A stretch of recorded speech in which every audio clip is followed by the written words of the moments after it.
High-performance homes are homes that heat and cool themselves. But why stop there? Why not high-performance office buildings and industrial facilities? It is considered just another cost of business to heat and cool the massive open spaces of commercial buildings. Often, electricity is second only to labor when it comes to the cost of manufacturing. The Manny Shop, short for Manifesting Shop, was designed to prove that working space of any size can be almost cost neutral when it comes to heating and cooling. We wanted to show that you can also make a highly energy efficient place out of stuff a contractor will use. So we built what we call the Manny Shop. It's built with structural insulated panels and a steel frame, and like any building, any of our buildings that is, it's well grounded to the earth. It has a huge thermal mass.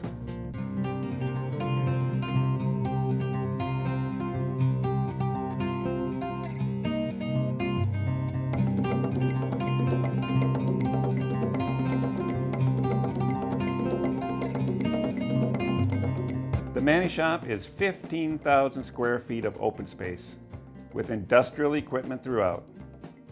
It includes a metal shop, CNC milling and cutting tools, electronics clean room, a manufacturing facility, and office space with about 20 computers in active use.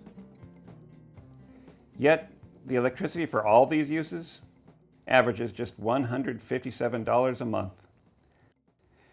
It takes only $75 a month to keep the cool air cool and the warm air warm in a building 10 times the size of a typical Minnesota home. We use three simple concepts: super insulation, passive solar heat, and thermal mass, which is the storing of the sun's energy in the earth below the building, all backed up by electric in-floor heating. We had to dig a 6-foot hole in the ground anyway to pour the foundation. So as they filled up that hole, we threw in layers of air pipes. So we have a total of 50,000 feet of air pipes, or approximately 10 miles. And we take the hot air off the solar capture area and we run that through the pipes, and that transfers all the heat into the ground under the building.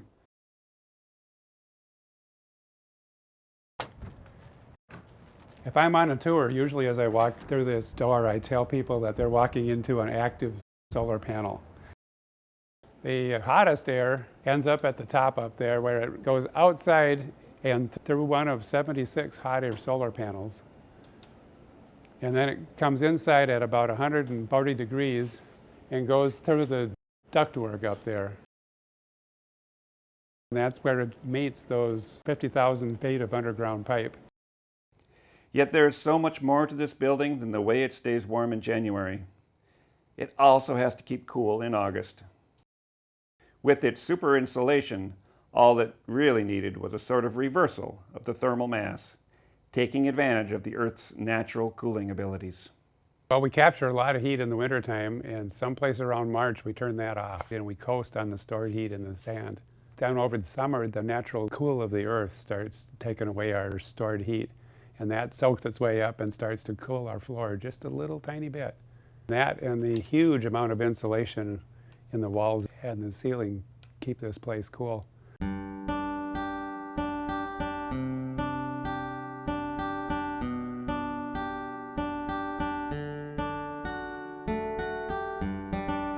The Manny Shop includes a living roof the size of a small park. Although a living roof can provide natural insulation and natural cooling, that was never the purpose in the Manny Shop. In our case, the living roof is simply there to enjoy. It plays very little part in the heating and cooling because there's lots of insulation in the ceiling underneath the roof. Are the construction techniques found in the Manny Shop replicable?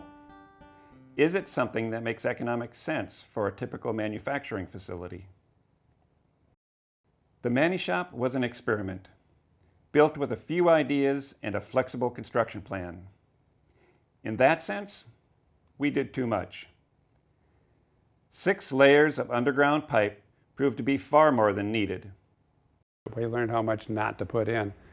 On campus, there's over 1,000 sensors many of which are underground in the sand telling us which way the heat flows.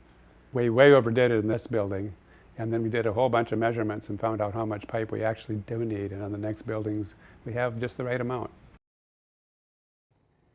The living roof is nice, but not necessary. Blown cellulose insulation to about R100, it'll do the job. The massive solar capture is essential in a cold northern climate, but it might be too much in other parts of the country. Yet the ideas behind the structure have proven successful. Today, a company could copy this building plan at a much lower cost than spent to build the prototype. In fact, we liked it so much, we set out to prove that the same general ideas would work for a single family home.